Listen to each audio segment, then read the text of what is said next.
Will, you're going to talk about CPL products.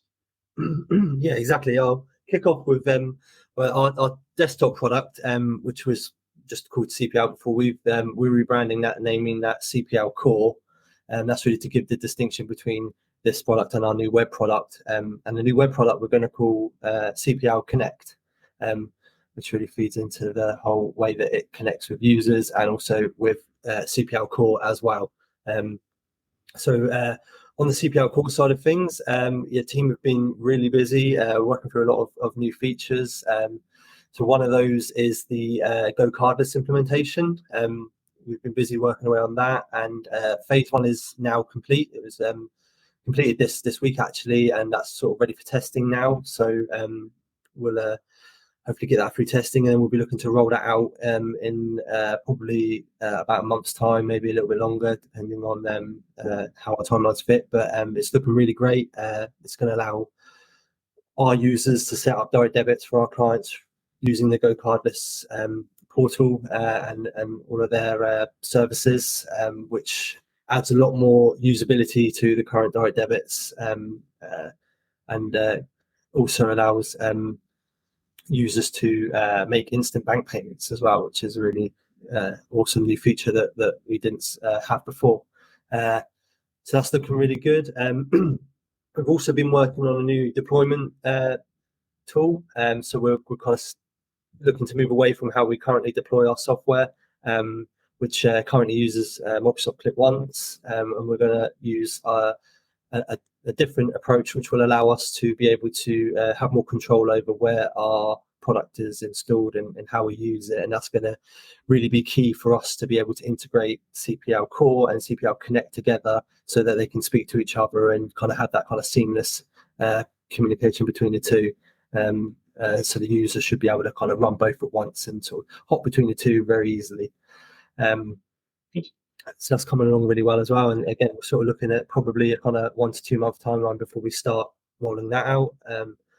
The other thing that the team have been busy working away on, which has started in the last few weeks, is the pending sales module. So this is a brand new module in CPL Core that's going to allow property factors, when they have a sale coming in the pipeline for one of their properties, they can start to record all the information for that sale. Anything to do with sort of documentation they might need to send the solicitors, any kind of queries or any information they need to provide to the owners or the potential buyer, they can do that within the CPL Core system without having to actually process the sale through. So if it then falls through, they don't have to go ahead with it anymore, and if it's delayed, then that doesn't impact the current system, and the current owner stays as they are, untouched. We did have a lot of mechanisms or we still do have a lot of mechanisms in the system to allow you to adjust it anyway, but this just kind of makes it a lot easier, and it adds a lot more functionality around being able to record documentation of that sale, and things like potential selfies, and that can also be recorded in there too. And that's also coming along really well. I've got a demo next week with the team for them to show how that's coming along, but what I've seen of it so far is looking really good. So that's the kind of headlines for CPL Core. Moving on to CPL Connect, which is the new product which we're aiming to release in October. At least have a first version to start showing people. And that's very, very close to completion, obviously with it being coming out in October, but it's been something we've been working on for a fair bit of time now. And we're really happy with how that's looking. The stuff that the developers are working on at the minute includes client case tracking. So that's a way for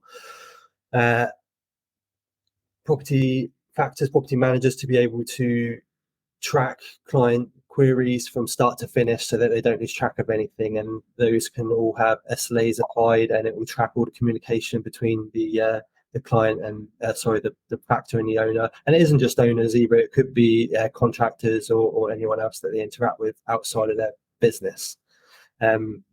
So that's well underway, and it's looking really good. We also have a brand new calendar feature, which is looking great. That's going to allow the users to be able to keep track of all their tasks and their SLAs. So, linking back to that client case tracking. If they needed to get back on a client, one of those is going to pop up in the calendar and let them know they need to do that today, else they're going to breach their SLA on that reply. And yeah, that's looking really nice. It's all web based, and it's going to look very familiar to anybody who's sort of used any calendar based systems in sorts of things like Google or Google Calendar or Microsoft Outlook.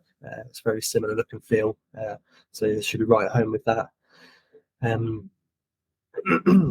So yeah, like I said, we're looking to we're well on track to have that ready in October to start showing everybody. Really excited about it. I'm sure it's going to hopefully be well received. But yeah, that's our aim, and we're well on track to get there. Okay, let's talk about Blockworks. Yeah, okay, so some really kind of exciting stuff happening with Blockworks. So as some of our users will know, we've have an OCR feature in Blockworks to help our users upload their invoices without having to key in the information themselves. Blockworks will automatically read that information off the invoices. We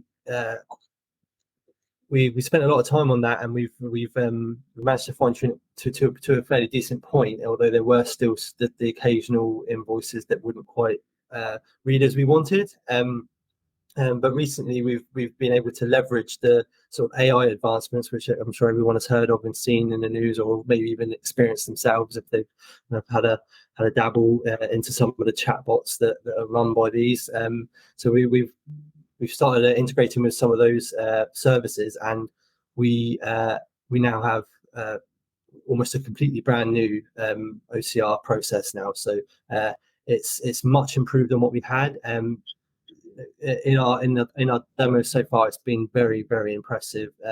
It's very high accuracy, and the speed is also much faster as well. So it's really going to add huge efficiencies to our users when they're uploading their invoices for payment, and also their quotes and estimates in the future. At the moment, we've implemented it. It's very close to being released. I think we're looking to release it in the next 3 to 4 weeks. So we're very close there, and like I say, it's working really well. I'm super excited to see it go out and have people being able to use it and sort of save loads of time on it. Yeah, it's going to be really exciting. Yeah, to be fair, I didn't believe.